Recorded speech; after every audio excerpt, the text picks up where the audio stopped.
with Anthony Anderson, star of stage, screen, the world, just the biggest year ever for you. Yeah. I like that, star of stage, screen, and the world. And I like that. My mother's proud of me now.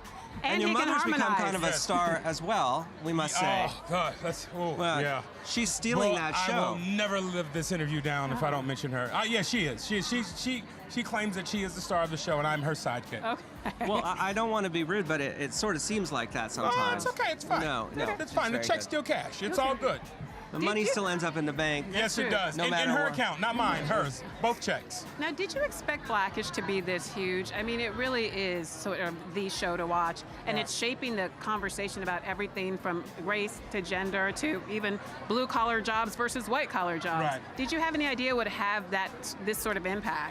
That's the impact that we wanted to have. You know, when Kenya Barris and I sat down and conceived our show, that was what we talked about. We said whenever this show airs on television, we want people to be around the water cooler the next day talking about the episode, and that's what we're doing, and we're proud of the work that we're doing. Fantastic work. Yeah. One of the things that you and Kenya have done so well is a very complex depiction through comedy of what it's like to be an African-American father, what it's like to deal with not just issues of class, but issues of trying to figure out where you fit in the mainstream culture.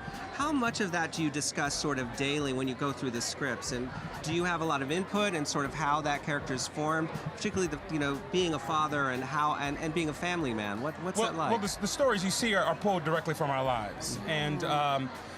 And our show is resonating with an audience because of the authenticity in which we tell these stories. We're not trying to pander to any one particular audience. We're just trying to be true to ourselves.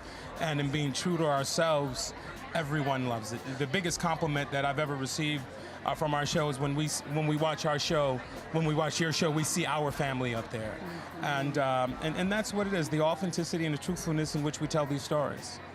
You're a cool customer. One of my favorite episodes, though, was about you dealing with anger management issues. That is a really good episode. Really hysterical. And going to therapy. Yeah, going to therapy. Yeah. Which was difficult. It is. It was Mary Kay Place, right? It is. Well, hey, man, I'm in therapy now, so I know. I mean, like I say, it's truth. Have you been to therapy? Not recently. Okay, but not recently. maybe I should go. See, you know, that's something that we don't talk about in the black community, going to therapy. It's like, you know, we just need Jesus. Right. You know, sometimes we need a psychoanalyst along with Jesus. One of the great characters in the show is obviously the part of your mother on the show. Yes. And obviously Lawrence Fishburne's on the show as well. Your family's well represented, but that is a particularly great relationship between you and mother. There's no real parallels, though, between you and your actual mother, are there? Oh, yeah, my God, there are parallel lines running directly through it. But Jennifer Lewis does a great job. She's actually a little bit more tamer than my mother. Is that right? And Kenya's mother. I can't tell Kenya's. I can't put that business out on the street. But the things that Ruby does on the show, and in terms of shooting pops and blowing up boats and burning down houses, I'm not going to say whose mama did that, but one of our mamas did it. Well, on that note, before you get in trouble, we're going to let you go. Enjoy yourself on the red carpet. You look fantastic. Thank you very much. Your swag is on 10. Thank you so much for being here. I appreciate it. Thank you for having me. Thank you, Anthony.